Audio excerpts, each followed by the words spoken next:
I went to a gift shop that had live bears in it today, and it was weird. See, I was up in Gatlinburg researching bear habituation today, and several of the people that I spoke to told me that I needed to go down to Pigeon and check out this place. Apparently, I would have some thoughts, and I did. So here we are, the Three Bears General Store in Pigeon Forge, Tennessee. It is a massive gift shop, and while at one point they had some Asiatic black bears, very recently they sold them, and instead purchased some new young American black bears from a captive breeding facility known for selling large animals to roadside zoos. I'm not going to name names. Anyway, I will be transparent and say that I did pay $3.50 to go and see the bears. However, I did not pay to feed them because that was an option. The first thing that struck me was just how sad the enclosure was, and how there was absolutely no soft space, no grass, no dirt. Everything was hard concrete.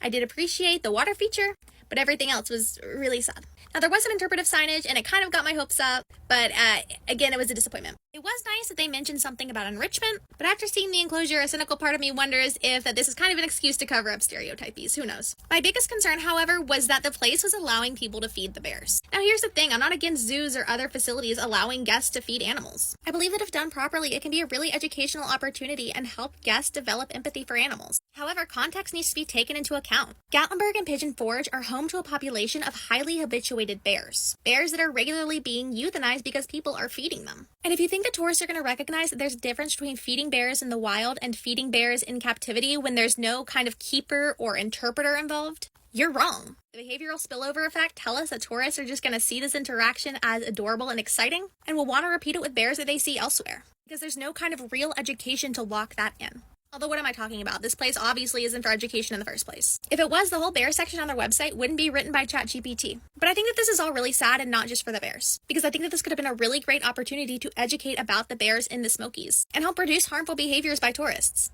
But there was not a single sign about the dangers of wildlife habituation or feeding bears, or anything that the tourists could take home with them and change their behaviors for the better. And that's really sad.